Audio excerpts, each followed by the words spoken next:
Hi, I'm Ben. I'm a certified home inspector, and we're going to inspect this house. I think every home should be inspected by a certified home inspector so that we can keep our homes functioning, safe, and healthy. And that's one of the main reasons to get a home inspection. Another one is to maintain our homes. It's the biggest investment of our lives, and we want to keep them in good shape. Now, I've asked a buddy of mine, Levi Sheldahl, to help us with this inspection. And I think he's right here. Here we go. Hey, Levi. Hey, Ben. How are you? Good. Thanks for doing this. Absolutely. So you're Levi Sheldahl. That's from correct. Sheldahl Property Inspections. Yes, sir. And you're in the like Raleigh, North Raleigh area. That's right. Raleigh, Durham. Raleigh, anywhere Durham, in there. Yeah. like the Triangle area. That's right. Awesome. Yeah. And you're a North Carolina licensed home inspector. Correct. You're an InterNACHI certified home inspector. Yep. That's awesome. And you've been in business how many years? 6 years. 6 years. That's Yep. great.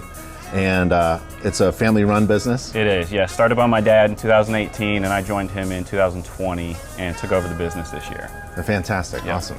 And today we're doing a home inspection, and we're gonna like follow standards of practice. We're gonna follow you around, and maybe we'll find problems, maybe not. And at the end, you produce a report for your clients. Yes, sir.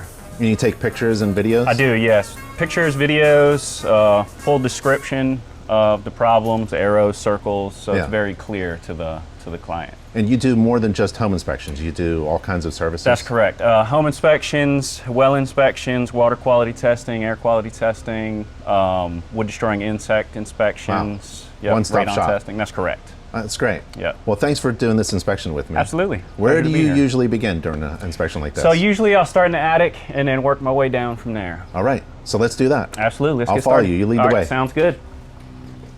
All right, Levi. So we're going to go up in the attic, and there's the pool downstairs. I love pool downstairs. Me too. Otherwise, it's in the closet, and I'm trying to That's fit my right. fat body up Yeah. into there. So before you go up, do you check the ladder? I do. I check this. I like to check the nuts and the bolts here. Yeah. Like for example, we have one loose right That's a here. loose one there, yeah.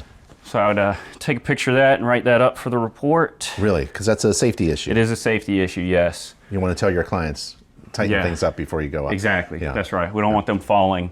We don't want the ladder failing. As an inspector over the years, some of these are really in terrible shape. No They one are. really pays attention to it That's until like something terrible happens, and that's Exactly. not the way to handle things. That's right. Yeah. That's right. Cool. Want to get ahead of it before Yeah. any potential issues. And I don't see any insulation on the attic door. Is that a concern? So this right here is a piece little of bit. a little bit of Yeah. insulation. So I can shoot that with the infrared camera and probably see temperature variation. Yeah. So some air leakage, energy efficiency loss. So probably above our heads there's thick insulation. Correct. But right here it's only like a half an inch thick. That's right. So they're really conditioning the air here, and if it's warm air, it's going right up through there. That's correct. Yeah, so it's Yeah. a heat loss area. It is, yes. All right, cool. And there's always going to be a little heat loss there. You put too much insulation, you don't have enough footing, and you may slip too. So there's, Yeah. gotta take all the factors into consideration. All right, let's go up. Perfect. Let's see what's upstairs. Sounds good. And what's that? So this is a moisture meter, Yeah. and I always bring this in the attic with me in case I see any moisture staining on the sheathing. Yeah. And I'll check it and see if there's any active moisture to. And that's a sensor. It doesn't probe. That's right. It's a non-invasive one, so you put it up against something that may have a watermark or Exactly. something. And That's it'll tell right. you if Yep. it's wet or not. Yep. That Oh, way we that's don't cause nice. any damage to anything with the probes. And it's on an extension pole. Yeah, these are great Sweet. for around toilets or any place up high. Yeah. Yep. Oh, cool. All right, let's go. Awesome. So, for the moisture meter here, Yeah. what I'll do is I'll look for any type of moisture staining or color variation on the framing, the sheathing, the trusses, which may indicate some moisture intrusion. Right. And just for example, if there was some discoloration here, I would put it on here. And it's not turning red, it's not beeping, it's not over 20% moisture is what that Right. means. So that's dry. So that's dry. Yeah. If it was wet, then it would indicate Neat. over 200, over 20% moisture, indicating a possible current leak. That's fantastic. So you're looking at your eyes. It's a visual only inspection, but you have a tool just in case you see something like a watermark. That tool will tell you if it's actively wet or not. Correct. And if it's actively wet, that's a roof leak that needs to be addressed by a contractor. That's right. And Yep. a lot of people don't come up. We're in an attic space. There's not a lot of room to move. A lot of homeowners really don't come up here. That's right. But they should hire a home inspector to check things That's before right. a roof leak starts to really come through and do major damage. Exactly. Yeah, that's awesome. It's great for home inspections, tool. and then they can have maintenance inspections too, once per year, or however they would like to schedule it to hopefully prevent those kind of issues. Because, like you said, nobody comes in. Hardly anybody comes in. Yeah. How's this roof built? So we have a truss system here, which is a strong system. It consists of 2x4s with the truss plates or gusset plates, Yeah. those metal plates that hold them all together and they form triangles. It's an engineered system, so I always recommend if there is damage to the truss, missing truss plate, loose damage, anything like that, to have a structural engineer determine the repair. There's not a lot of room up here. Yeah. Can a homeowner just make some room by cutting these boards? Please do not do that, unless you consult with a structural engineer first. Yeah.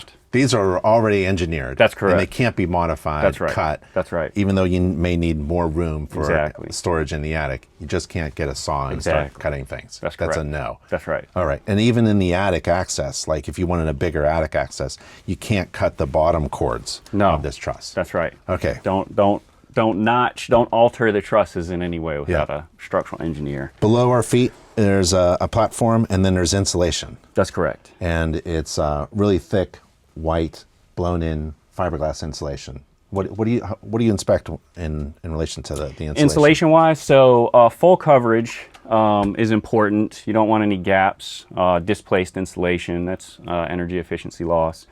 The level of the insulation, for example, in this attic, you can tell there's a marker there that shows at that spot it's 16 inches high. That's really good. Which is great. Yeah, that's great coverage. You want to keep it thick and fluffy. That's right. You don't want to throw stuff on top right. of the insulation and compress it. That's right. Yeah, you don't want to compress it because that can lessen the energy efficiency as well. Yeah. And you don't want to walk on right. it either. That's right. It's not a floor. Exactly. If it's not a floor, don't walk on it. That's right. Yeah. That's right. Even as an inspector, if I can't see the framing, I don't walk on it. And then, for example, for this attic, it looks like it has soffit vents. Yep. So I see you want to make daylight. sure, you can see daylight, which is great. That means you can get some airflow in there for ventilation for your attic. So you want to make sure the insulation isn't blocking those soffit vents as well. And that's a ridge vent. That's an Exactly. opening up there. That's right. So air is coming into the Inlet attic. vent and Right out. outlet vent there. But that's okay because this is actually the outside air. correct. Yeah, below the insulation is the conditioner. That's right. That's right. Yep. So what else is going on up here? I see 2 heating systems, 2 Yeah, furnaces. so we have a couple gas furnaces up here for Yeah. this house. So we would inspect those for quite a few items here. Yeah, well, take us through. What do you do Yeah. when you inspect a So furnace? a gas furnace, I would take the cover off here, Yeah. which I need to get my screwdriver out. And while I do that, I'll explain a couple other things I look for. Drain pan is important because you don't want any moisture. In my opinion, moisture is about the worst thing for your house. So Yeah. keeping moisture away from your framing components and everything inside your house is important. So Now, why is there a pan? It's not the furnace. It's the condensate from that's true. Yes. Yeah. The condensation, and you can even see down here actually. Yeah, what's that? It looks like they may have a current or past leak. Yeah. Now, with it being cold here, there's not the humidity in the air that's being pulled out and drained through the condensate drain Yeah. and the overflow drain there. Yeah. So it's hard to tell this time of year if it's active sometimes. But for something like that, I would recommend a HVAC contractor evaluate the system and confirm that there's no active leak there. So when the air conditioner is on, it's producing condensate. That's all air correct. conditioners, and it needs to be drained away. So I think this is the main drain. This insulated pipe is the main drain. Correct, yeah. And then there's a like a safety valve. Like if this is draining, that means something else is clogged. Something's That's going right. on. That's So correct. That is a problem there. That the is a homeowner should problem. know. That's right. That's right. And the pan is there to catch these problems instead of damaging. Exactly. I Yep. see. And then there's a sensor over there that Yeah. if water fills up high enough, then that will cut off the system to prevent that water from continuing to drain and then overflow. And then there's another pipe catching That's water true. here. And so if it really starts to overflow, it's designed to even drain the water catch pan. That's right. That's really Which great. is great that it has the sensor and the drain. Yeah, that's 'Cause fantastic. Some have either or, Yeah. so that's awesome. But it could be draining without any homeowner knowing until somebody comes up and sees that. Correct. Yeah, okay. Correct, yep. Cool. So let me just pop this cover off here. And there's no basement or crawl space in this house. That's correct. This is a slab. So that's why they got the systems up here. Correct. Yeah, I mean, it could be maybe in a closet or the garage, but they put them in the attic. That's here. right. And what are we looking at here? Okay, so inside here, one of the first things I look for is any type of rust or corrosion in here, indicating any potential issues, which I'm not seeing. And I like that that's lighting up. We're here at a great time. So I'll look at the flame. You want the flame color to be predominantly blue. Yeah. If you see too much orangish yellow, that could indicate improper combustion, mixture of the oxygen and the gas. So this is a natural gas That's correct. furnace system. That's correct. And it's heating air and blowing it through out the house. Correct. I see.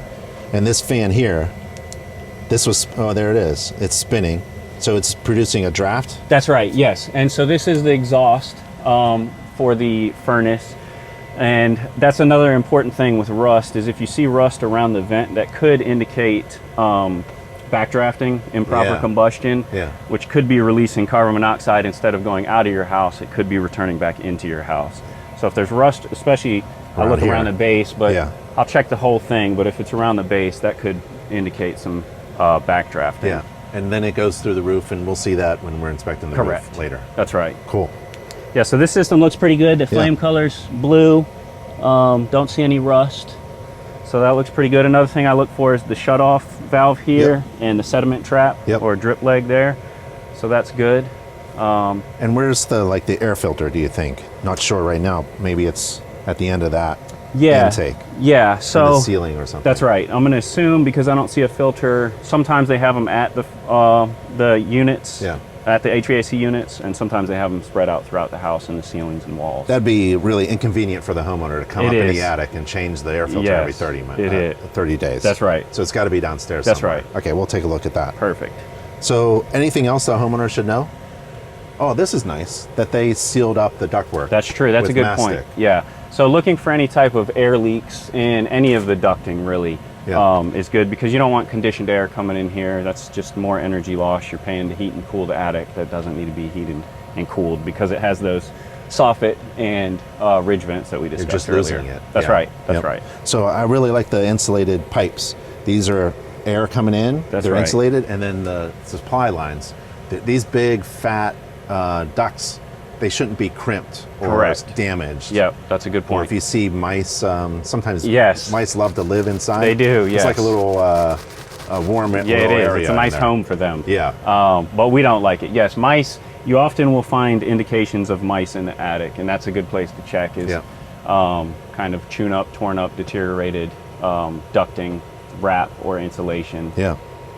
Okay, cool. Anything else a homeowner should know about the unit? I believe that's all I can come up with right now. Okay, looks good, except you're going to recommend. That's right. That's right. So I took a picture of that. All right. Get that in the report. And this unit is the same thing. It's got the gas line coming in, shutoff valve, furnace, air conditioner, and chimney stack. That's right. And the condensate lines. Correct. I like the insulation. Me too. Why do they wrap it? That's a great question. So I love that they wrapped it with insulation too, because you often will see these condensate drains without insulation. Yeah. And you'll see a lot of fungal growth, a lot of condensation. And that fungal growth is a result of that condensation. Especially in the summertime, you have that humid air, and then you have cold water going through here. Right, so it'll sweat it'll sweat. Drip all over the place. Exactly, yep. So but they have it you'll insulated. often see rust in the drain pan just from condensation on the condensate pipe. So I do love that they wrap that in. And another water catch pan. That's correct. And all insulated ductwork. So another second system, maybe for the first floor and second floor. Yeah, that's correct. Awesome. Any problems here? Any condensate? I do see some possible indications of a leak over here. There's not rust, but I would recommend that the HVAC technician take a look at this one as well as that one. When should that be done? I like to recommend homeowners, especially in a real estate transaction, to get quotes prior to close so that they know what they're getting into. I don't want them to buy the house and then potentially, these shouldn't be too high cost items. You never know though. Yeah. So I would hate for somebody to move in and have thousands of dollars of unexpected costs. Right, right. You can get HVAC systems on a maintenance schedule with Yeah. HVAC companies. They'll come out and check it, Yep. make sure everything's in working order, and it often will extend the life of your HVAC system. Awesome. All right. So we did the roof leak, the structure, the insulation, and the 2 systems up here. That's and we right. have a recommendation for a technician. That's right. That's pretty thorough. Anything else? No, I think that's about it. Well, right. I do have a receptacle up here. okay. Every receptacle I can access, I do like to just plug in my tester and Yep. make sure that they're wired correctly. And in this case, it is. And that's for the service technician if they need to plug something in. That's right. And That's every right. attic with a heating system should have a light just like That's right. above Yep. our heads. Yep. And flooring just like this for the HVAC technician to be able to access. Yeah, a little the units. workspace. Exactly. That's Yeah. right. That's right. All right. All right, Levi. There's an air filter. That's right. We talked about that. And That's right. That needs to be attended to by the homeowner. It does, yes. So these need to be changed out whenever they're dirty. And you can see just by the color of this one, that's got quite a bit of dust and It's dirt time. on there. It's time to be replaced. This is not very efficient. It's one of the air filters that need to be changed frequently, That's every right. 30 days or so. That's right. This says recommend change every 90 days, but Okay. it may need to be changed a lot sooner than that. This particular home has dogs, so you often get a lot of dog hair, cat hair. Yeah. And Just- some people are really sensitive to that. That's right. That's right. Some people are really sensitive to that. So you're breathing in this air. This is filtering in the air that you're breathing. So there are people that have respiratory issues, that dust and dirt and things like that, airborne particles affect them and their breathing. So I even see dust on the grill, yes. the So grill itself. that's a good indication that these filters may not be replaced as often as they should. Yeah. It'd be good to go on ahead and clean that and replace the filter. Yep. And even taking a look inside. That's exactly right. I always take a look inside the ducts and see how dirty they are. Yep. This one's actually fairly clean, so Right. this one looks good. Now the white stuff, that's not dirt. That's right. That's probably, sometimes they get paint spray up there. Yep. Just some paint overspray. Yeah. And also they seal up the that's seams right. with that mastic. Exactly, that's Yeah. right. Yep. So that's actually done really well. I even see insulation around there. Yeah, this one looks great. Yeah. Oftentimes you'll have filters. Usually you don't have air returns in the floor, but air supplies, those will get pretty dirty just from naturally sweeping and cleaning and walking. It's just gravity. Yeah. So those are often a lot dirtier than the ones in the ceilings. Okay. Maybe we'll take a look at that if we see them. Perfect. All right. In the bathroom, I start with, I'll start running water in the bathtub. I want to run water from the shower head and from the bathtub faucet. Flush the toilet multiple times and run the sink, checking for any leaks from the drain pipes or water distribution pipes down there. And in order to assist me with all of those checks for any type of leaks, I have an infrared camera and I'll scan around looking for color variations that show potential leak points, and also do the same with this moisture meter. Well, I'll kind of go around the floor, around the toilets, around the sinks, around the bathtubs, checking for any type of elevated moisture that could indicate any possible leaks. Also check the function of the door, the cabinets. I'm looking for sealant around the sinks, making sure the toilet is secure to the floor, sealing around the bathtubs, and then also just going through the whole house, bathrooms, living rooms, every room. You're looking at the walls, the floors, the ceilings for any type of damage, any type of signs of moisture intrusion. So that's basically the whole. Also checking for the ventilation. Want to make sure the ventilation fan works as well as the lights.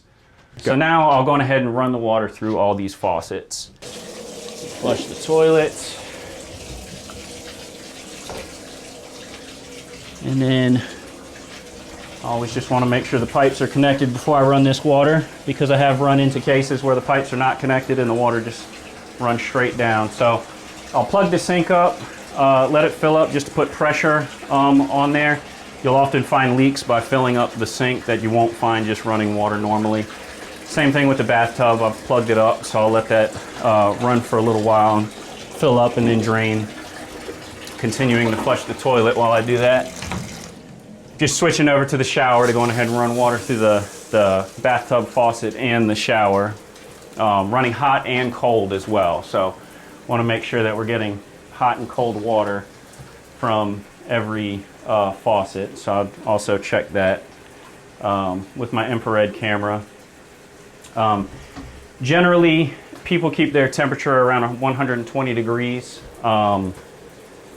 It's personal preference for people, but at 130, 140, you start to get in danger of burning yourself. So I'll go ahead and let this go because it's almost up to the overflow drain there. Take a quick peek down low for leaks, and I'll switch this to cold and let that continue to run. While I do that, I'll just do a quick scan with the infrared camera, looking for any signs of leaks. And I also like to come on the back side of the wall just to look for any indications of potential leaks from the pipes inside the wall as well. And then I'll just do a scan around, flush this one more time, and do a little scan around for moisture.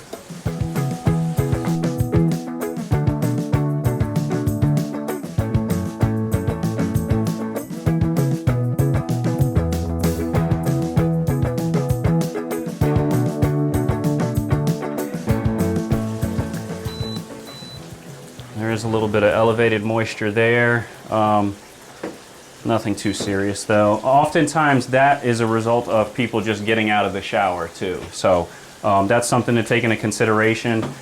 And another thing I do is feel for soft spots around the bathtubs and around the toilets. That could indicate also a potential leak, or it could be an old leak that the leak was repaired, but it could have caused some framing damage, subfloor, or the joist. So I like to make sure there's no soft spots. If so, I'll report that.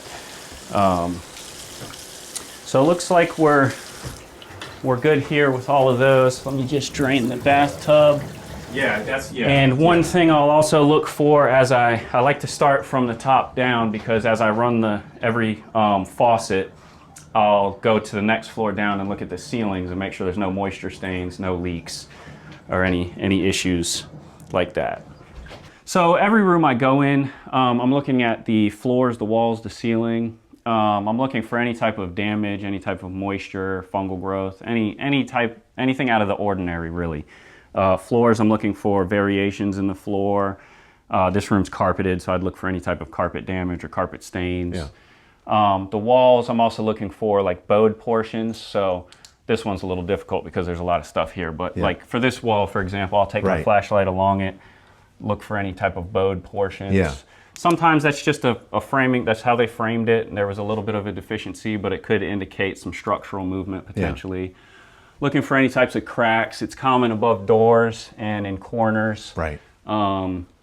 Minimal cracking is not an issue, but I like to even report small cracks because I'd like the homeowners just to keep an eye on them over time. Yeah. A crack itself is not an issue, but a crack that continues to open is. So even if it's small, I still like to report it just to have them keep an eye on it as well. That's right. That's right. Cool.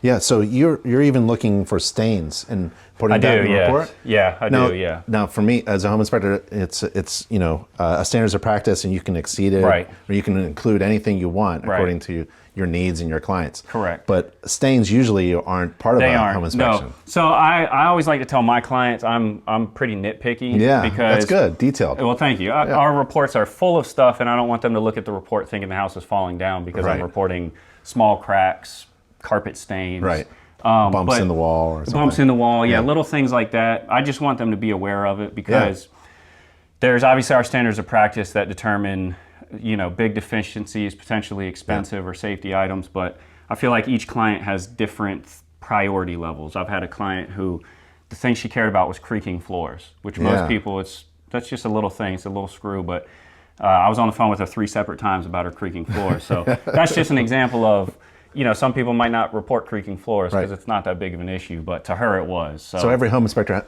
has to adjust according to the needs of their clients. Correct. Yeah. Correct. So if I was, and a good example is looking at handrails and gaps in between the spindles. Right. If I had a client with a little kid, We don't want. That's a good point. You know, Yep. there's sometimes right. there's a child involved, or maybe an older person who can't Yep. go up the steps and they need a handrail. That's right. So it's neat that you're very detailed and That's right. oriented Well, to your thank you. client's needs. That's That's right. awesome. Thank you. So what else do we look at? Do you test smoke detectors? So I used to, Yeah. but 3 times I've had the fire department show up. And it happened to me too. It's so happened to all of us. I stopped because the last one I did, it looked like just a normal smoke detector Yep. that wasn't linked to an alarm, but Yep. they had a little ring device Yeah. that alerted the fire department. So what I do for smoke detectors is I do check that it's powered. Yep. If there's no light on it, then I will press it because I just want to make sure. Yeah. What if it's a yellow colored old smoke detector? So yes, I will call out any type of discoloration on it. Yeah. I believe most manufacturers recommend every 10 years That's replacing right. smoke detectors. So yeah, once they're that kind of tan beige color, I'll call those out to make sure that the homeowner knows. And if there's a battery in there, that battery needs to be replaced and it'll beep for you. Correct. Yes. So that's another thing I'm checking is most of these have a green light if they're functional. Yep. So a lot of times they'll have a red light or red flashing light or they'll beep. So Yeah. I'll call that out as well for the battery Yeah. replacement. And sometimes there's a carbon monoxide incorporated. Correct. Or sometimes it's separate. That's or not, right. Not existent Yeah. at all. So if you have an attached garage or gas to your home, it's recommended to have a carbon monoxide detector on each floor. Yeah. Like this one, which is so this one's a smoke and carbon monoxide. Both. And most that are both will list it on them. Sometimes they do not, but Yep. if they don't, oftentimes if I don't recognize it, I'll call it out because I just want to make sure that the homeowner's safe. Great. So yes, that is something we look for. Carbon monoxide on each floor with the attached garage or gas, and then smoke detectors on each floor and in each bedroom as Yep. well. Yep. And according to the standards, we do a representative number of windows and doors. Yes. So do you go around and do the... Yes. So every door that I can access, every window I can access, and every receptacle I can access, I check. Yeah. So Let's do one of those. yeah, absolutely. So there's a receptacle there. yes.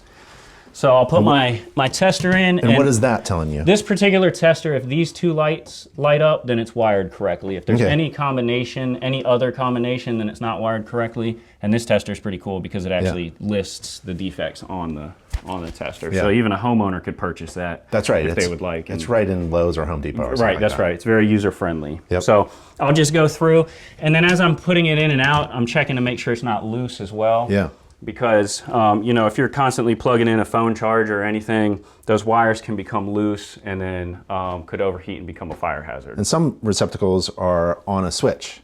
That's so correct. if it's dead, it could be on a switch or a GFCI. That's exactly or an right. AFCI. That's exactly right. So there's oftentimes as you're doing an inspection, you got to keep these things in mind when you check the next thing. So if I haven't checked the electrical panel yet, I'd keep that in mind. That's not functional. Is there a breaker off in the panel?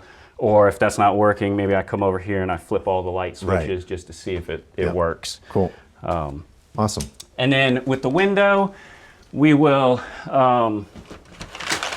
open each window, and I always like to check all the glass and make sure there's no cracks or anything broken. Okay. I'm looking for any type of kind of foggy or condensation in the window. These newer windows have 2 pieces of glass basically and a seal between. And when that seal breaks, you'll often get condensation and it'll fog up. Yeah. So I'm looking for that. Just want to make sure they function, so I'll open and close it. And I also want to make sure they lock too for safety. So, Yep. Especially the second floor windows. yeah. Both floor, and then the first floor is so somebody can't break in as easily. So so it's important that they lock and that they function. Now there's a lot of stuff, homeowner stuff all around the place. It's lived in house. Right. Sometimes it's an inspection restriction. That's right. But if you can't reach things, That's right. You Yes. don't really move things. That's right. during That's those exactly right. So I don't move furniture. If I can get around it, like in this case, I will. Yeah. But for example, behind one of these couches, Yeah. if there's a receptacle, I won't move the couch. Right. I don't want to damage anybody's belongings. Yeah. So You're not a mover. You're not here that's all right. day either. That's right. And yeah, we have a limited amount of time. Oftentimes sellers want us to be gone when we say we're going to be gone. So the more stuff we have to move, the more likely we'll. And actually, there are things that a seller could do if it's a real estate transaction Yes. to prepare for the home inspection. Clean Right. things up. That's Put right. things away. Make Yes. things accessible. Yep. Make sure there's access to the heating system and things like that. Moving stuff away from the wall in the garage. Sometimes sellers will do that, and that's nice because it's good to check around there for termites and for any type of movement, indications of movement. Yeah. So Cool. definitely. Now I see the heating register from the attic, but it's not a floor register, so we won't open that up. But if we see one on the floor, we can take a look and see if there's anything inside there that needs to be cleaned up. Yeah, that sounds great. Awesome. Okay, so let's keep moving on. Maybe go downstairs. Sounds good.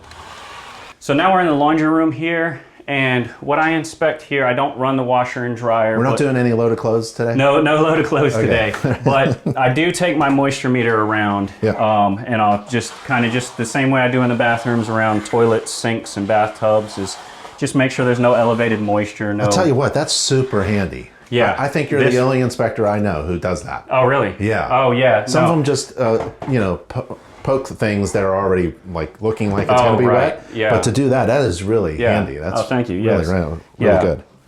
What else do we look at? And then I'll also, when I can access it, which I can here, is I'll look behind the washer and dryer. Yeah. What are we looking for? And I'm checking for, behind the dryer, I'm checking for any type of lint buildup, which could indicate there's maybe the ducting isn't attached correctly, or there's a hole, a break in the line. When there's a problem with the dryer, sometimes it just exhausts right behind the dryer. Right, that's right. So you've got all this lint and stuff going on. Yeah. We want the dryer to exhaust directly outside. Yeah. So if it's releasing in the laundry room, you're getting more moisture in here. Yeah. And the more that lint builds up, the more of a fire hazard it is. So any type of safety related thing we definitely want to point out. So if there's a clog that could heat up, and that lint is starting, it's really good. It's a fire starter. It's a fire starter. Yeah, definitely. Yeah, we don't want that. And sometimes dryers start fires. Right. Yeah. That's so correct. we want everything on the outside. So we're on the outside. We want to see a hood that opens up. That's right. It's not That's clogged. right. And I'll open that flap and look for lint buildup inside as well. Okay, cool. What else is back there? And then back here, I'm also looking at the hoses that connect to the washer, the water supply lines. You've got the hot and the cold lines. Yeah. And in this case, I don't see an issue, but I do like to recommend these rubber hoses be upgraded to the stainless steel. Why? So the reason why we do that is my dad started this company in 2018, and it was the first week of inspections he did. He had one that had rubber hoses, and the week that they moved in, they burst. Wow. And they had water everywhere. Wow. So we just like to get ahead. Yep. It's not necessarily an issue, but we just say as an upgrade, we recommend Sometimes they'll swell, and it'll be like a bulge. Right. If you poke at it, it's gone. That's right. And it won't shut off. It doesn't know to shut off. Right, exactly. It'll just keep going. It'll just keep going. And there's no pan like we saw in the attic. That's right. There's no pan here. That's right. That's a good point. Yeah. Sometimes in laundry rooms they'll have a pan and a drain. In this case they don't. Yeah. So if you get water, you're getting it all in your trim, apparently in your frame, or possibly in your framing, and just issues you don't want to deal with. Yeah. So, so is this electric or gas? So this is electric. So that is another thing I call out just to inform the homeowner if it's an electric or a gas dryer. Yep. Because these usually don't stay during a real estate transaction. That's they'll right. Be out. That's right. And then they'll bring their own in there. That's right. And hook everything up. Correct. Oh, correct. Cool. Okay. And then I'll also check the receptacle in the laundry room, or if there's multiple receptacles in here, I'll check them. What are you checking? And I want to see if this is GFCI protected. So I'll press this button, and that should trip just like it did. I heard it. So I think the reset. Here we go. There it is. So this has tripped, so now there's no power to it. So you just reset it over here. And so now I've confirmed that both this outlet and that outlet are GFCI. What is a GFCI? So that's a great question. GFCI protection is for if you plug something into the receptacle and then you happen to drop that item, blow dryer, whatever it is, in water, it'll turn off the power immediately. So prevent a shock hazard for the user. So it's important in areas that have water, exterior, kitchen, bathrooms, laundry rooms, garage. Yeah, exactly. Yep. And oftentimes it's not in laundry rooms. These are fairly new, the requirement in laundry rooms. Yeah. So in older homes, I would just recommend it as a safety upgrade. Yep. It's not necessarily required. We're not code inspectors, so I'm not inspecting the code. But because it's a potentially safety thing, I'll just recommend it as a safety upgrade. Got it. And what else do you look at? Just a regular room. That's right. Like an interior room. Exactly. So I'm still checking the floors, the walls, the ceiling for any type of damage, any moisture staining, fungal growth, movement in the floors. I'll check this window, open and close the window. Great. Yeah. All right, so now we're in the kitchen here, and what I usually do is I'll start with the ovens. First thing I want to do is make sure there's nothing in the oven, so if I turn it on, I'm not ruining anybody's belongings. And then I will run both of them. It's like you have to be an expert in every appliance. Yeah. Just to turn on the oven. And I've had this exact one before, and it still took me a minute. And let's just say you can't turn it on. Right. Because it's so complicated. Yes. You just disclaim it, right? I do, yes. Yes. Some anything, things. Excuse me, anything that's not functional that I can't turn on, disclaim. So I'll turn on the oven, then I'll run a cycle of the dishwasher. Well, I always open that just to make sure. The main reason I'm opening the dishwasher is to make sure it's not brand new and there's not the plastic and all that kind of stuff. Instructions in there. Yes, because I don't want to have to clean all that out when I get done if I accidentally do that. And it doesn't look like it has leaked in the past. That's true, yes. So I will look down at the bottom. I'll also take my moisture meter and my infrared camera and check around there after it runs for a few minutes. All right. So beyond that, I'll check, make sure that the plumbing is connected down there, and then turn on the water. Check the spray wand. Yep. I'll run heating and cooling. Yep. A little loose. That's okay. A little loose, yeah. And then run the garbage disposal. Yep. Confirm the function of that. Generally, I'll fill this up as well.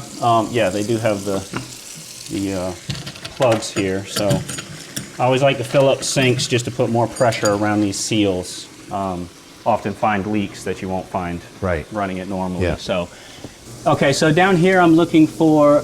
I'll check all the pipes, make sure there's no visible leaks. I'll also take my moisture meter and my infrared camera and scan too. Yeah, let's do it. So, yeah, I'll turn this on, and while that's turning on, since this one's already on, I'll just kind of stick this in the bottom of the cabinet wherever I can, and just make sure there's no leaks. Yeah. Around the front of it. Should I unplug these? Yes.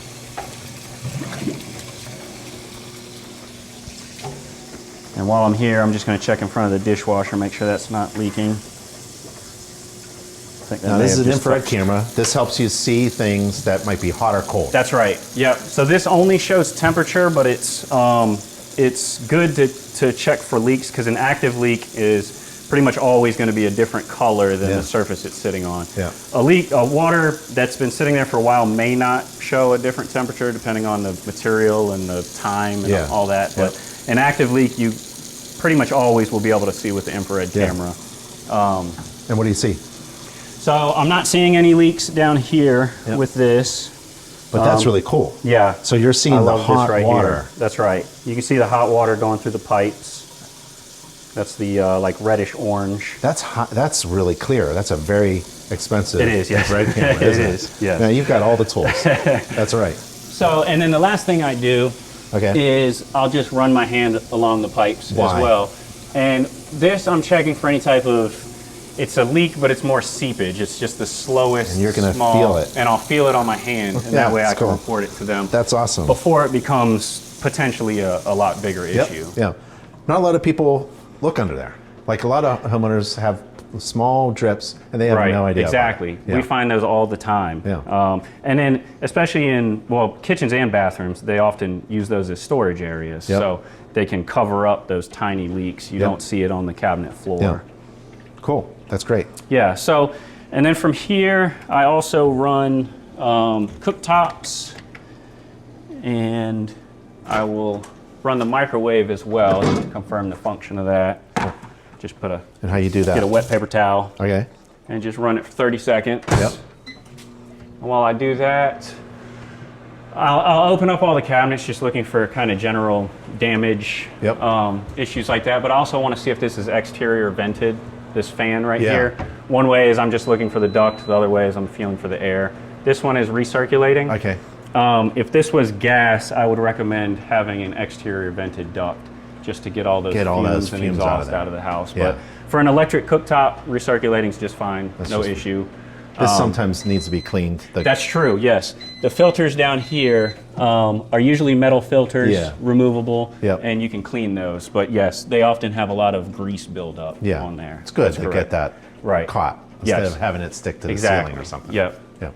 And then with the microwave, since that's done, Yep. I'll just take my infrared camera. You're using the infrared on everything. Looking at it again. That's it. Yeah. That's awesome. So microwave's functional. Yeah. And the stove is. And then the same thing with the stove. You can obviously see just by the color Yeah. but I still like to get the check it with the infrared camera as well. Sure. Awesome. Okay, what's next? And then beyond that, I'm just doing kind of a general visual inspection of the countertops. Little wear and tear. Yeah, a little wear and tear, that's normal. Some chips and some That's right. cuts. And I'll kind of lift up on a few spots. Sometimes they're not properly sealed to the cabinets. Yep. I'm looking to make sure there's a nice seal around all the edges. Yeah. To keep moisture from going into to the wall. And then checking all the receptacles, making sure these are GFCI protected. Okay. So I'd check each receptacle in the kitchen. Same thing as the laundry. Same thing as the laundry in the bathrooms. The only one that we don't generally want to be GFCI protected is the refrigerator receptacle. Oftentimes I can't check it, which is the case here. So the fridge is plugged in the back. Correct. Yeah. And it shouldn't be on a GFCI. It shouldn't be on a GFCI. And the main reason for that is if it does trip and say you're not home to reset it, you could have hundreds. Forget it.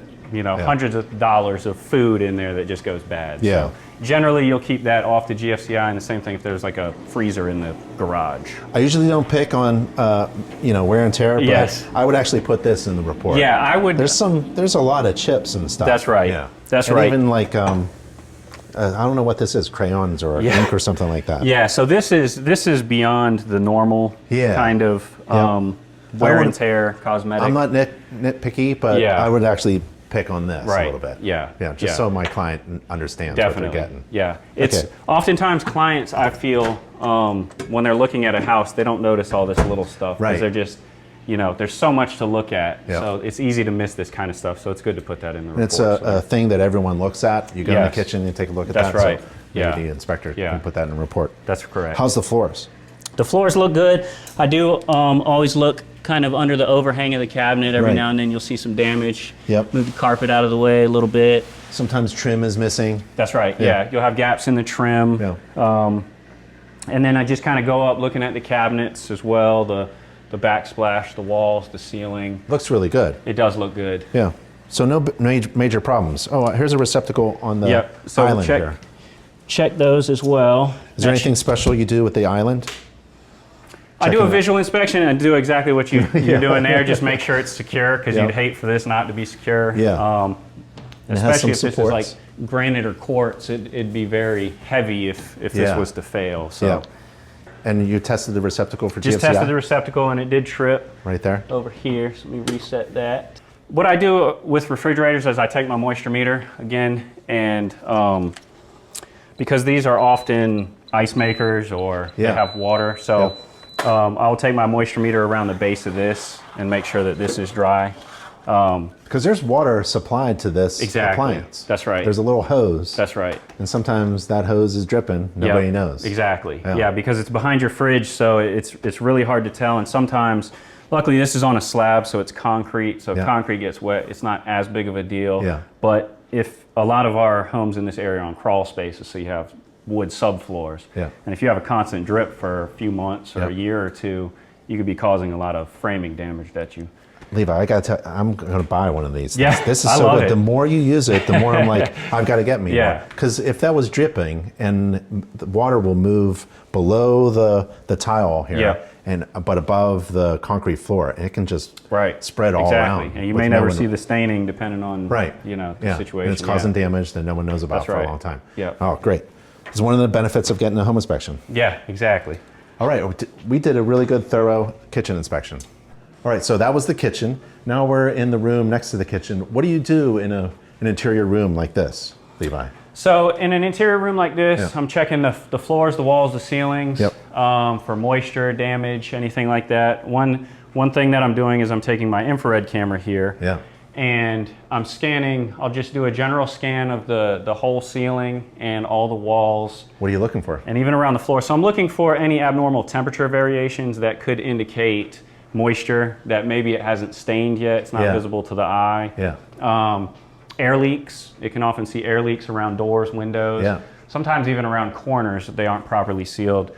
I see it often in corners where the trim isn't properly sealed. And you were upstairs doing the bathroom. Yes. And you said you're going to take a look. Yes. Underneath. So that's a good thing to check with this. Yeah. Is as I'm scanning, you may see some moisture underneath a bathroom. You may see some color variations. Yeah. It's looking pretty good in here. What's that red? Like right there is red. What is that? Yeah, what are we seeing? The reddish orange is going to be the warmer temperatures, and then the bluish color is going to be the cooler temperatures. So that's the register right there. Yeah, so this is providing heat right now. Yeah. So it's going to show as red. Yep. And it's not on right now, judging by that temperature. Usually when it's running, it's above 100 degrees. Right. But you can see, obviously, it's going to stay warm for quite a while. And this is an exterior door, so if you scan this. Yeah, so you can see a couple spots here where there's some air leakage that, if they wanted to, they could upgrade the weather stripping. And then when you take a look at it, you can see all this damage. It's cold outside. It's cold outside. And so there's cold air coming into the house. Correct. And this house has a dog. That's right. And that's damage.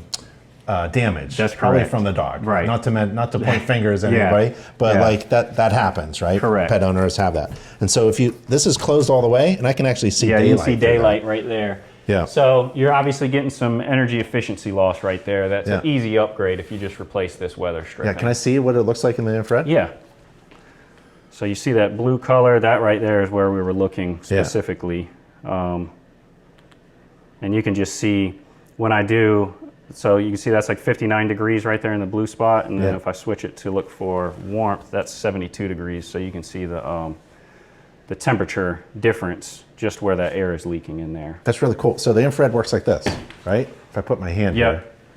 Yeah, and then I remove my hand. Yeah, then you can still see the handprint because the heat from your hand is still there. That's crazy. Yeah. That's really cool. So I'm scanning in the dining room here and I see some color variations over here that looks like it might be a receptacle. And there is a receptacle there. Those often have some air leakage, especially when they're on an exterior wall. So sealing around that receptacle could help with some energy efficiency upgrades. So this is the service panel that's in the garage.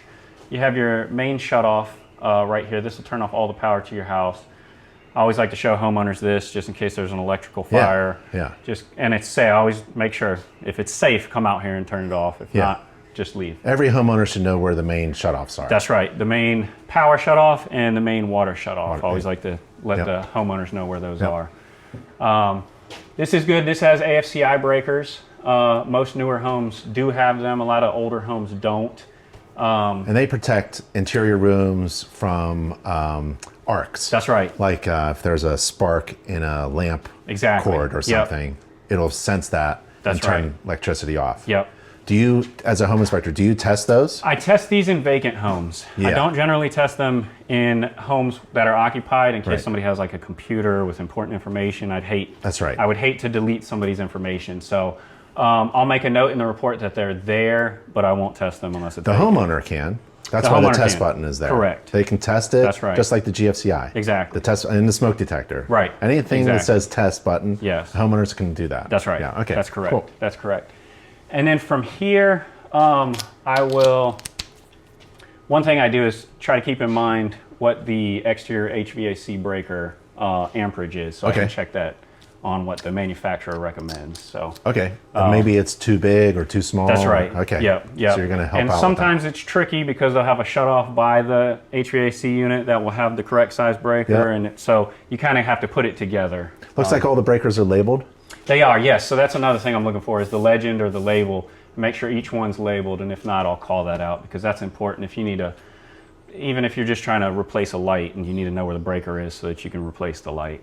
It's good to know where everything is. Looks really good. Yes. That's the front of it. That's do you remove it? I do, yes. As long as it's in an accessible location, I will. Yeah, you need a workspace. It's pretty clear around here. That's right. And it looks pretty safe. That's right. It's not rusty or anything like that, so you feel confident in taking it off. Okay. Yep. Okay, so now we have the cover off of this. So I'm checking all the wires, all the connections to the breakers. Yeah. One thing that I also check that you can check with the cover on is to make sure that the breaker manufacturer matches the panel manufacturer. Yeah. Sometimes people mix and match and they're not quite designed to attach to that specific panel, so they may be loose and could create like the arc that we were talking Yeah, about I earlier. find that on older homes when Yes. the homeowner has done a little renovation. That's right. In the back or in the basement or something like that, and they need some electricity, they'll just shove a breaker in there Right. that was on the shelf. Right. And that's right. not very good. That's right. Yeah, that's That's not right. a good thing. That's right. But all of these look like, These are all eaten. yep, So that looks good. yeah, I kind of do just a general check of the wires, make sure there's no kind of nicks or cuts Yep. in the sheathing at all, anywhere. Want to make sure they're all connected in the breaker, Yep. and the wire size matches the amperage of the breaker. yeah. As You don't well. want a big fat breaker on a thin wire. So yeah, so amperage to wire size is what, and most breakers have the amperage on the handle here. Yep, yep. And then Do you see any melting or corrosion? that's or? that's a great point. That's definitely an important thing to check for is melting, corrosion, discoloration. Yeah. I don't see that in here anywhere. A lot of times you'll have it like right where it's connected Yeah. to the breaker. That means there's something overheating. That's right. Something's not right. Right. An electrician is needed. Correct. Yeah. Yep. And then in this case, this What are those big fat wires there? so these are your service wires right Yeah. here, providing the what looks to be 200 amps Yep. to your due to the wire size and Yeah. the breaker Yeah. amperage. And that's coming from a meter on the outside. That's right. We haven't seen that Correct. yet. Yep. So this right now looks like the service panel. Yep. Every now and then I get tricked. A distribution panel may look like a service panel. Yeah, right. But judging by the wire size, the fact that the main breaker is here, this looks like it's bonded to Yep. the panel with both neutral and ground wires. That's that big green screw. That's right. There. The Yeah. bonding screw is often green. Yeah. Every now and then they trick you and it's not, but Yeah. that's usually a easy indicator. And not to mention it actually says bonding screw on this panel, so they made it Made it they easy. made it very easy for me on this one. And it kind of ties everything together and That's right. grounds and bonds everything together. Exactly. There That's isn't right. anything. And then there's a grounding wire. Yep. Then you have the grounding wire there, and I will look on the exterior of the home to see if that grounding wire actually goes into the ground like Yeah. it's designed to. Yeah. The grounding electrode conductor. The grounding electrode conductor. Fancy Exactly. Name. That's Fancy right. name for wire. That's right. And that should be in the ground out on the outside. That's right. Okay, we'll That's see right. that next. Now this normally, this isn't something a homeowner does. No. Take the front off. I would recommend homeowners not do this. Yeah, but as a licensed home inspector, this is what you do. Correct. Yeah. Correct. Generally, if you have issues like with the panel, I would recommend an electrician because there's just a lot of power and Yep. there's a lot of danger in there if you don't know exactly what you're doing. Yeah, and if you need more power, hire an electrician. Yes, Don't please. stick a little breaker in that's there right. and try to do it yourself. Exactly. Okay. Yeah. So what do you think? It looks So like this a good looks panel? good. Yeah, I'm not seeing anything. Another thing I'm looking for is these white wires are neutral wires, Mm-hmm. and you don't want to see them double. Sometimes I see them triple lugged. So underneath each one of these screws, we just want to see one wire. Yeah. And one of the ideally. reasons for that is you want to be able to, if I turn off a breaker, I want to know that that breaker is off. And one of the things that if it's double or triple lugged, it could be contacting another live wire that then your circuit's not isolated. Yeah. You go to change a light and get Good shocked. point. Good point. Yeah. Yep. Okay. And So, yeah. sometimes there's like a mouse in there. Yes. Spiders. Yes. Maybe it's painted on new construction. You know, that sometimes the painters will just paint right over. that's right. I don't see any of that in there. Yeah, I don't see any Looks of good. that. That is one thing. You'll see maybe some mice feces or like you said, a Yeah. mouse. Very common in panels, garages, attics, crawl spaces. So And no just- rust. There's no rust. And no in there. rust. That's another important nice thing. dry panel. Exactly. That's right. Okay. Yep, this one looks good. All right, so one thing I always like to point out to homeowners or buyers is where the main shutoff for the water is. And that's in case if there's some big plumbing leak, you can come down here and shut off all the water to the house and potentially limit damage. So this one actually has a label on it, main water supply, so you know that's the main shutoff. This is probably going to be exterior spigots, so where you connect your hose to in case you like to winterize. And then this is a pressure regulator, which can regulate the pressure to your whole house. So if you have low pressure or high pressure, you can have a plumber come and adjust that pressure to your house. So over here we have the water heater. We're kind of limited with the space here, so I'll inspect what I can see. One thing to note just for sellers is if you could move items a couple feet away from the garage, it helps with the inspection process. But in this case, I'm looking for the water pipes, which are those two pipes coming up that are insulated. I like to check those. Obviously, when they're wrapped in insulation, it's a little harder. But I'm checking for any corrosion, any type of signs of leaks. The big round strapped in item above the water heater is your pressure tank. Basically, in case if the water was to get too hot in the water heater, it gives the water somewhere to go rather than kind of exploding the water heater. And that is properly strapped to the wall, properly secured. This item that's got the small piece of insulation on it is your temperature pressure relief valve. So I'm looking for any signs of leaking on that and at the base of this discharge pipe.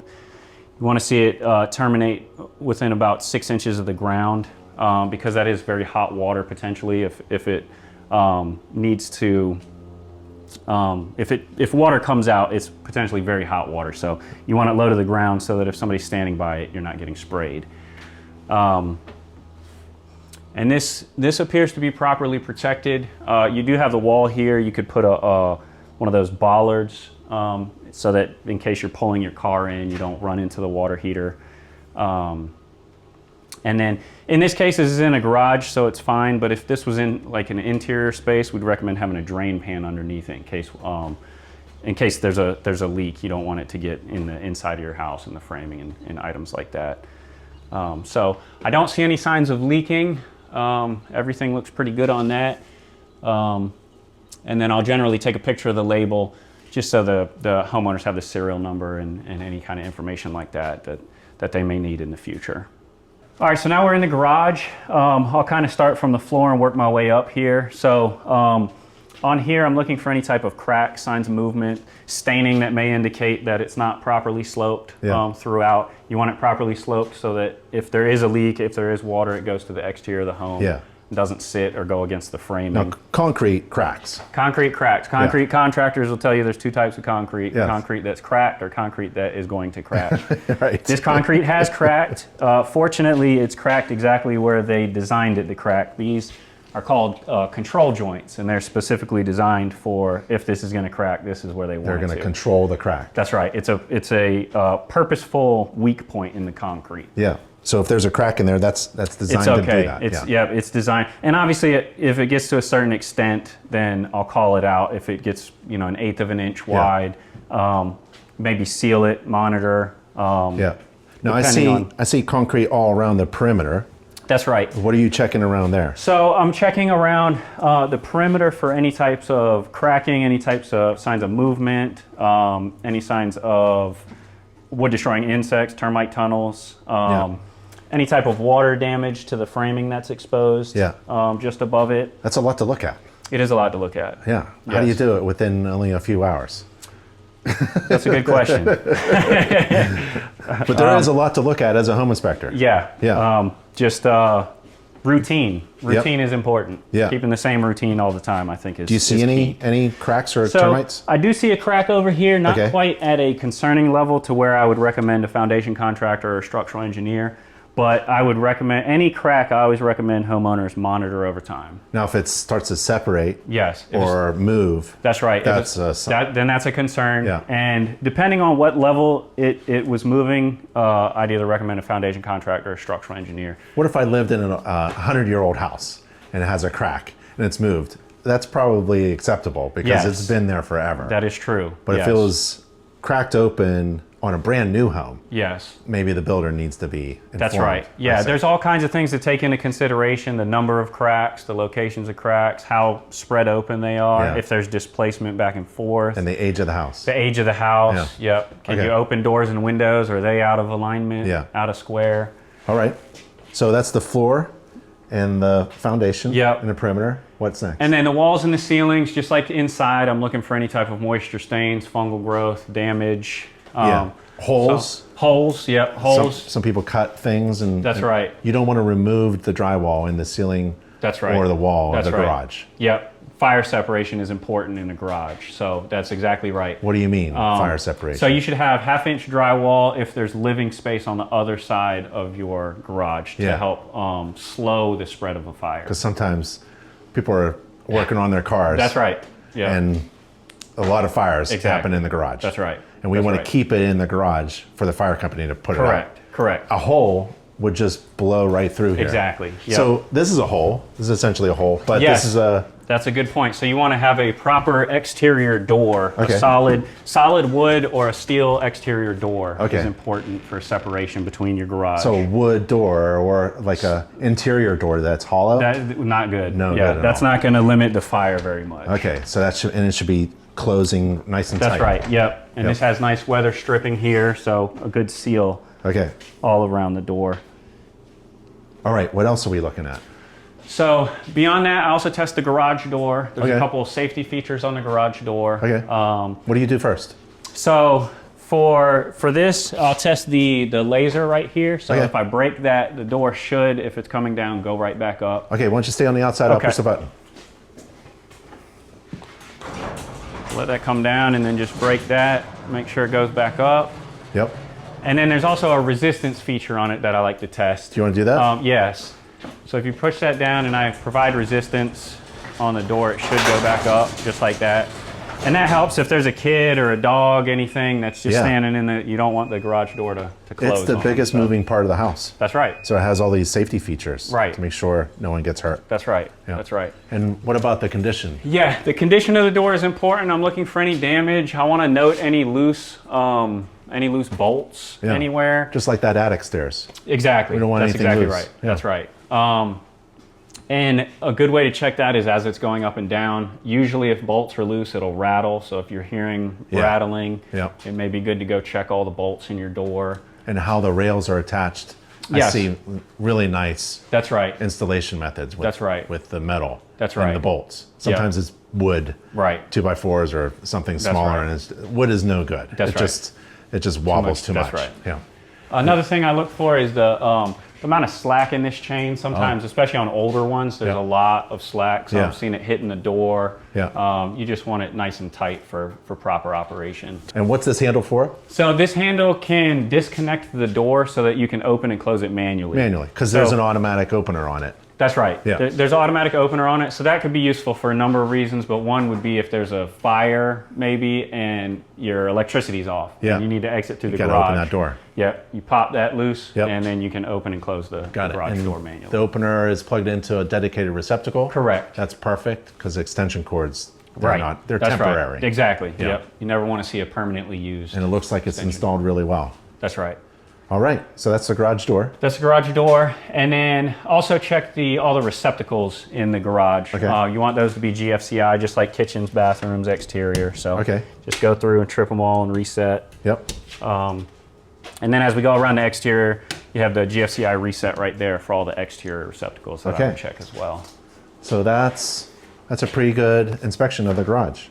We check everything? I think so, yeah. Just make sure the lights are working. I'd open and close that window since it's here. Yeah. Yeah. So next is outside, exterior? Outside, yep. All right, let's do that next. Perfect.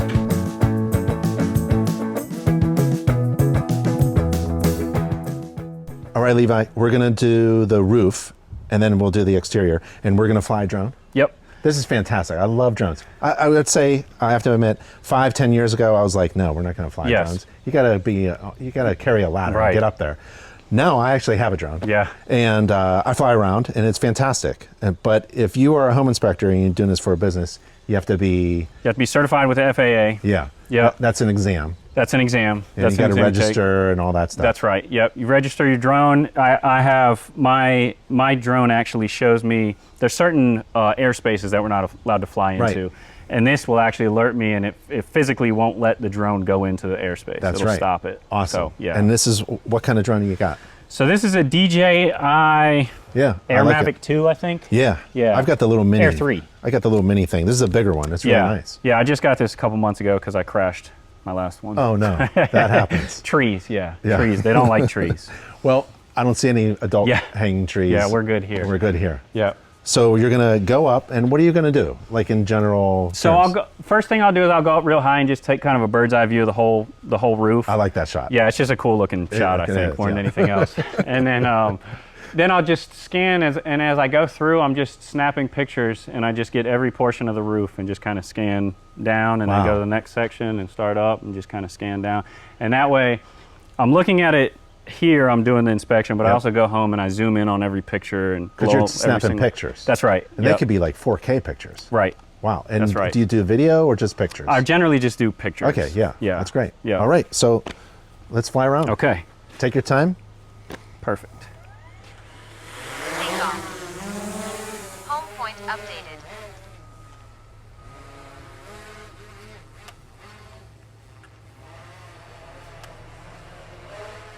It's a little windy up there. Yeah. You can hear it. This drone has pretty good stabilization. Yeah. That's one thing I like about this one. Yeah. And how long have you been flying a drone? I think 3 years. Wow. I can tell because you're just flying like crazy. Well, I feel like my generation was raised on video games, and that's like what this is. So So what are you taking a picture of now? So this one is actually a good picture. The way the sunlight's hitting it, it's good because you can see the shingles are curled a little bit. Yeah. So I'd make a note of that on the report. Okay. Curled shingles can be, they can indicate older, potentially nearing end of life. Yeah. One concern with anything that's lifted is wind-driven rain can get underneath the shingles Yeah. and potentially get into the sheathing and Right. the trusses in the attic. Yep. So So anything curled, these shingles should be lying flat. that's right. There shouldn't be anything missing. Correct. Or Yes. anything patched. That's right. That's one thing I'm looking for is anything missing, patched, heavy amount of sealant. I remember being in the attic space and in the chimney stacks, essentially. Yes. The vent stacks That's right. are terminating outside. Yep. So There's you can one actually there. see There's them two from there, this yeah. view. That's right. The Yep. two furnace vents right there. So I Yeah. get a good picture of both of those. Yeah. So right now I'm taking pictures of all of the roof protrusions. So Yeah. the plumbing vents, you got 3 plumbing vents, these white pipes sticking out. They're important for venting the drain pipes. Yeah. So you get proper flow. You're as close, that camera is as close as my eyes would be if I was standing That's on the right. roof. And this one can zoom in too. I think 9 times. Fantastic. Yes. And there's the vent pipes. That's right. Those are those 2 furnace vent pipes right Yep. there. And how are they looking? They look good. So I'm looking for any signs of, specific to those, rust. Sometimes those rust.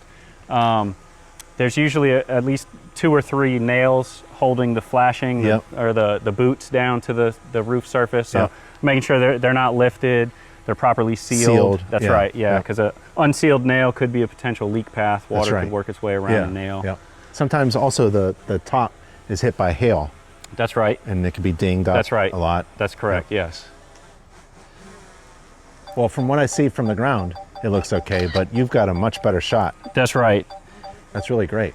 And you're looking at the plumbing vent stacks. Looking at the pipes. plumbing vent stacks, yep. Nice. You can also see the gutters. That's right. So we can check the gutters for any type of debris. A lot of times when there's trees around, they'll be full of leaves and Yeah. pine needles, and Yeah. then you'll see staining on the gutters because water has Yeah. started to flow over top of it because there's so much debris. So it's good. It's telling you you're close to the roof. It is, yeah. It warns me Little when I get safety too device. close. That's Yeah, right. Little safety feature. So the gutters look good. Another good thing you can see in the gutters is if there's a lot of granule loss Yeah. from the shingles. Yeah. That could be an indication of age or people working on the roof sometimes. They're just walking on it, they'll drop tools or drop whatever it is and, Yeah. and knock some, damage some shingles, knock Yep. some granules off. Yep. So, and then That's just kind of scan all the shingles, looking for damage, wear, cracking, curling. Yep. And also, when you're flying a drone with a roof, you can look at other things that are up high. Right. Where you don't have to. That's a great point. So I was going to mention, I can see Yeah. there's a pipe coming out of the house. Oh, right. Yes. Right. From the attic, it looks like. Right. So That's that condensate. That's right. That's that drain, the catch pan that's right. that we saw it was piped out. That's right.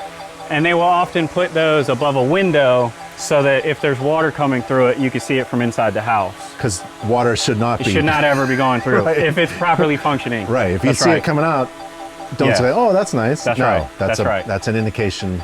It has to be conspicuous. Right, that in the everyone- conspicuous location, That's right. exactly. That's Awesome. right. Yeah, So from there, you can see it with the drone, and it looks pretty cool. that's right. Yeah, that's really neat. So yeah, like you said, it's great for looking at high up areas. Yeah. Even just checking siding and the rake or the soffits and the fascias. Yeah. Got a little bit of just algae build up on the roof. Okay. Nothing too serious.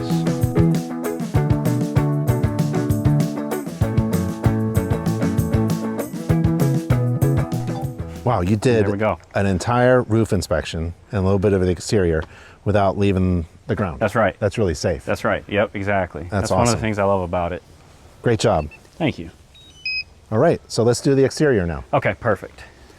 All right, so we're doing the exterior. Levi, what do you look at first? What's your process? So in this case, what I'm going to look at first is this right here. This is foundation insulation, perimeter insulation. Yeah. And it can help regulate the temperature of the slab and help prevent cracking.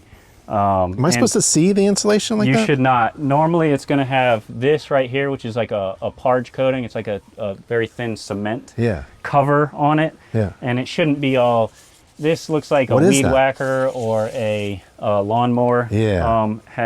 Has hit it many times. Yeah, many times. many times. And that's common with this, but you don't want to do that. The more you damage it, it's just like insulation in your attic and walls. The less there is, the less efficient it's going to be. So, Yeah.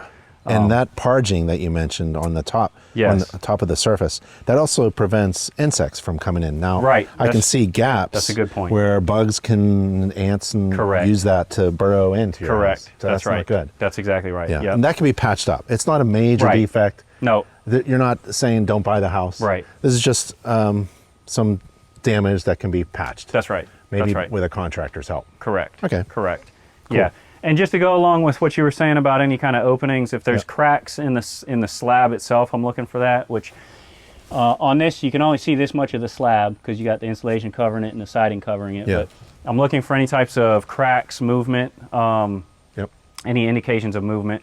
But cracks, I always recommend at least sealing them for the same reason you just said. Moisture and insects can get in your house through those cracks. What kind of siding do we have? So we have vinyl siding here, which I'm actually a fan of. It's cheap and it's durable. Easy to clean. Easy to clean, easy to Just replace. wash it right and off or wipe it. That's right. You don't that's have to right. paint it. Exactly. You don't have to paint it. Yeah. There's not much maintenance to it. Right. So. There's no peeling paint on vinyl right, siding. Right. But sometimes the pieces get loose. That's right. Like where there's a overlap here or That's a right. seam. So you're just looking for that kind of stuff? Exactly. Yep. Anything sticking out, I'll call out. Anything way looser than that, obviously, too. Any type of damage, holes. Just like people weed whack the insulation down here, sometimes they accidentally hit the siding. Fast pitch. Of Yeah, yeah, baseball, yeah, yep. That'll cause the Exactly. damage. That's right. Yeah. Or maybe a grill that's really Yes. hot and too close. That's a good point. You'll often see that if they have a grill here, this will be rippled from the heat. Yep. Yep. Yep. All right. And then I'm also looking at the windows, making sure there's no damage. I'm looking for seal failure when I'm inside and outside because different lights and temperature and humidity, everything kind of plays into how visible seal failure is. Yep. So And you saw from the drone the gutters, that's right. and these are the downspouts. Yes. What should the downspouts be doing? So I always recommend extending the downspouts 5 to 10 feet away from the foundation. Yeah. Keeping water away from your foundation is important. It can help prevent abnormal movement. Yeah. So those downspout extensions are great. I'm looking at the grading of the lot. Right. Ideally, you want it graded down and away on all sides of the home. Yep. If not, you can do drains, swales, anything to direct the water away from the house. Sometimes when this one's relatively flat, they got some good grading on this side. But here, maybe. Yeah, this one's a little iffy. Yep. In cases like this, I always recommend people monitor at least during the first heavy rain. Yeah. See where the water is. If it's going towards the house or sitting up against the house, regrade if you can, or do one of those swales or a drain. Yeah, I tell homeowners, like when there's a nice rainstorm without lightning, walk around the outside of their house. That's right. See what the water's doing. That's right. And it's all about water management. Exactly. Manage that water away from the house. Correct. Yeah. And what else do we see? So beyond that, I'm looking for the same things. We see some, these look like bathroom exhaust fans. Yeah. So just making sure they're properly secured to the soffit. There's no large gaps. Yep. And just like along that side, looking at the siding, looking at the windows, the gutters, looking for any staining on the gutters, any indications that water might be kind of bypassing the gutters, whether it's because of damage or they're full of debris. Yep. Want to let people know about that. And we got a plug. Check any receptacles. Make sure they're GFCI protected, properly wired, and that one is. So we have to find that reset button. That's right. Where do you think it would be? That one, I did see when we were doing the garage inspection that one is in the garage. Okay. Yep. So we'll reset that. Yeah, we'll reset that when we get over there. So if the homeowner says, hey, my plugs are out, what'd you do? Yeah. It's probably a GFCI. That's right. They should know where that reset button That's right. is. Yeah. Yep. Before, I always say that, before you call an electrician, go check your GFCI reset location so you don't have to pay. It's as simple as that. That's right. That's right. So there is a small extension on this one. Yeah. And this one I wouldn't be as concerned about because this is the foundation of the home, not necessarily this. Right. I would still like to see it away because you still just don't want that movement, but it's not as crucial as the home's foundation itself. So I'll kind of go through here and we have another receptacle, so I checked that. There's some cracking right here that I would just make a note of. Yeah. It's very minimal, but just for them to keep an eye on. Looking for the wall, looking at the columns here. Looks pretty good. It does look good. Now the hanging lights, that's probably The hanging lights I would not check, right? because they're just on their own cord. If it was something that's hardwired, I would. Yeah. But these lights I would want to check just to at least confirm they are working and the fans as well. And the fans turn on. Yeah. Yep. And you don't inspect security systems because that's right. That's beyond the service. That's right. Yeah. I'll usually make a note in the report just that they're present, just as an FYI. Some more hairline. Yeah, some more hairline cracking. Again, I would just monitor that. If this was open, maybe some inspectors say if you can stick a quarter in there, then that gap is a bit of a concern, but this isn't. It's not even moving or settling this way. It's not opening up, so it's just a hairline That's crack. a good point. Yep. So do you inspect fences? This is a nice fence all the way around. So I don't typically inspect fences, but if there's any type of major damage, something obvious I'll note. If I go through a gate and it doesn't latch properly, there's something that's obviously damaged, I will put that in the report. Yeah, and pets, if there's an open gap or something like that. That's right. Yep. Okay, maybe let's go around in front then. Okay. All right, we're in the front of the house. What do you want to inspect? So here it's going to be the same stuff as the rest of the home, except now we have the porch. So we'll inspect the porch ceiling, the columns, and then the actual porch itself here. So I see cracks. That's right. So we do have some cracks here. This one is a little bigger than the rest that we've seen. A little bit of movement here. It seems to have gone down slightly. But again, this isn't related to the actual foundation of the home. So sealing this may be just appropriate. There's potential that water gets to this and has allowed some movement, but I'm not seeing any staining or indications of that. Are you a structural engineer? I am not a structural engineer. Are you providing structural engineer evaluation? I am not. right. I always defer to a structural engineer. Yeah, so you're just trying to give some valuable information Correct. for a homeowner to take action. That's right. Because that is not particularly normal, like a hairline crack. Yeah, and I don't want anybody to overreact to something that doesn't necessarily mean. Yeah, there's a bit of a balance. Correct. But that's a good catch there. What do you inspect down here? And then the walls, I'll check the receptacle here, and we can reset that in the garage. Okay. So I'll leave that in there so I can check that later. Yep. But I'm checking the walls, the door. Want to check the weather stripping around the door. And then any exterior door, even though this has a nice roof cover, exterior doors often get water damage at the base here, so I always check the base and press on it and make sure that it's not soft. There's no water damage around those. And then just checking the columns, make sure they're secure. And then as I'm doing all this, I'm still keeping an eye on the slab, the visible portions of the slab around the perimeter, looking for any type of movement. While you were doing that, I ran into the garage. Oh, did you reset it? No. Oh, okay. So it must be in the bathroom. It is laundry. not. I'll show you where it is. Oh, really? See, this is difficult. And the main reason I know this is because they didn't have power out here for like 3 months. Oh. Because they could not find this. So I came here and I found it for them. Look at that. See, every homeowner needs to find these things. Yes, Needs to know where these resets are. That's right, yes. That's dead. That's a dead receptacle. That's right. And you're going to spend $150 to get an electrician to the door? To go press the button. To press the button. Exactly. Yep.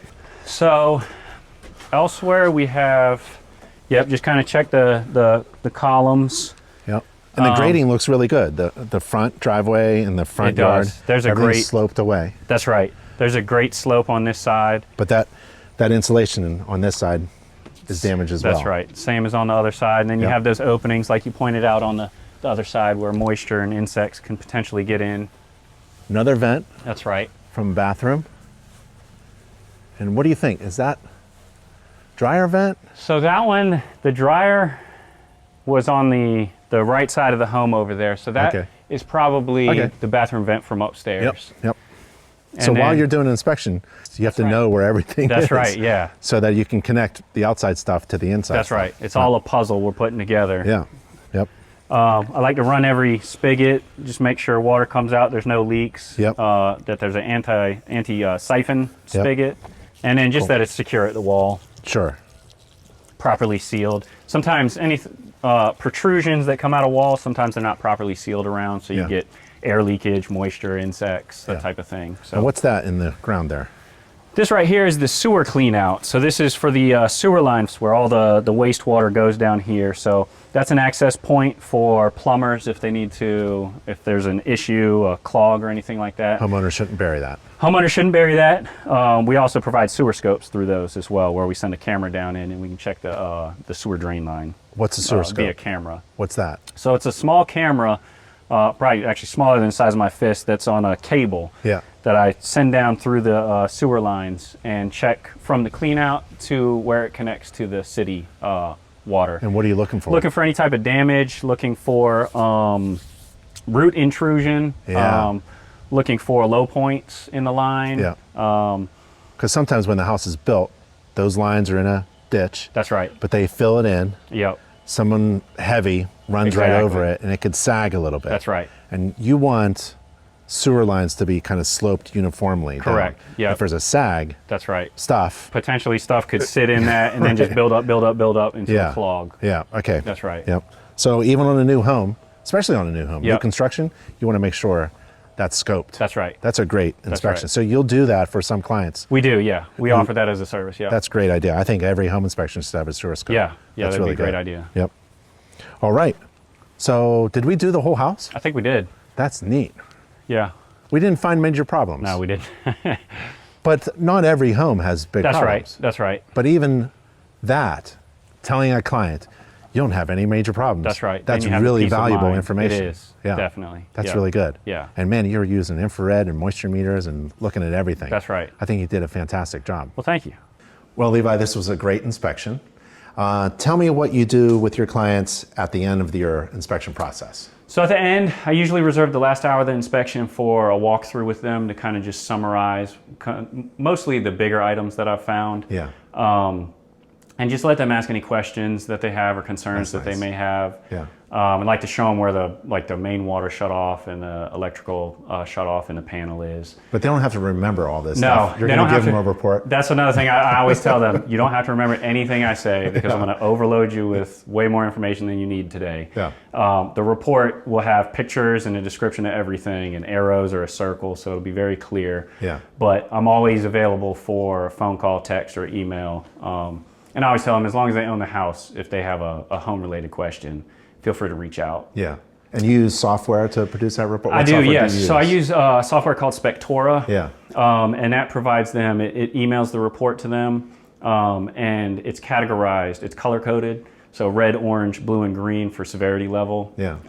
So it's easy to read. That's right. Understand. We want to make it as easy as possible for them to understand. Yeah. And then just be available for them if they do have any questions. Yeah, because you really inspected this house well with all the infrared and the moisture meters, and it's a very detailed inspection. There's a lot of information. Right. But you don't want to overwhelm your clients. That's right. And that's another thing. Get to the important parts. Exactly. Yeah. I always kind of give them a warning. Hey, there's going to be a lot in the report. Even in a brand new house, a very nice, well taken care of house, there's always going to be a lot in the report because I'm just nitpicky. So there's a lot of stuff that you really don't even need to fix, and you may never even notice if I didn't point it out to you. But if I see something, I want to let you know about it just in case it may be important to you. Yeah, awesome. Well, that was a great inspection. Well, thank you. I appreciate it. I appreciate you guys coming out. Thank you so much for helping us out. Yeah, thank you.